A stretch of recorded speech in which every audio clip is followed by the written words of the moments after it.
ప్రశాంత్ కిషోర్ ను YCP consultant గా నియమించుకోవడంపై అధికార విపక్షాల మధ్య మాటల యుద్ధం జరుగుతోంది. జగన్ పార్టీని నడుపుకోలేక ప్రశాంత్ కిషోర్ సాయం తీసుకుంటున్నారని టీడీపీ విమర్శిస్తే, మోడీ నితీష్లకు సత్తా లేక ప్రశాంత్ కిషోర్ ను కన్సల్టెంట్ గా నియమించుకున్నారా అంటూ ప్రశ్నిస్తోంది వైసీపీ. ఇరు పార్టీల నేతల మధ్య మాటల యుద్ధం ఇప్పుడు చూద్దాం.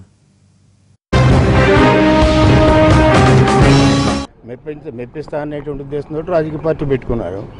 ప్రజలు మెప్పించలేకపోతున్నాడు. అంచేత ఇంకో కన్సల్టెంట్ కావాలి. Is imported from north India. Import చేసి ఇక్కడ కన్సల్టెంట్ కావాల్సి ఎందుకు వచ్చింది కన్సల్టెంట్? వీళ్ళకి అనుమానం ఉంది, పార్టీ నడవడం లేదు, పార్టీని ఎవరు నమ్మడం లేదు అని నమ్మించేటట్టు చేసుకున్నా. ఆయన ఫస్ట్ స్టేట్మెంట్ చూసాం కదా, కన్సల్టెంట్ ఏ విధంగా స్టేట్మెంట్ ఇచ్చాడో.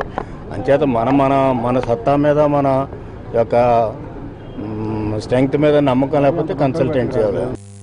ఇన్ని రోజులు జగన్మోహన్ రెడ్డి గారిని మాత్రమే చూసి భయపడుతున్నారు తెలుగుదేశం పార్టీ వాళ్ళు అనుకున్నాను.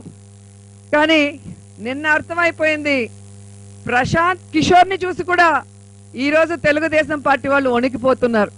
ఈ రోజు ప్రశాంత్ కిషోర్ గారి సలహాలు తీసుకున్నాడంటే జగన్ గారి నాయకత్వం లోపించింది అంటున్నారు.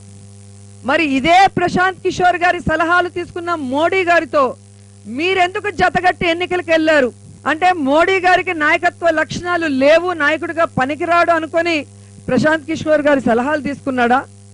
అలాగే నితీష్ కుమార్ గారు నాయకత్వ లక్షణాలు లేక ప్రశాంత్ కిషోర్ గారి సలహాలు తీసుకున్నారా అని నేను అడుగుతున్నాను.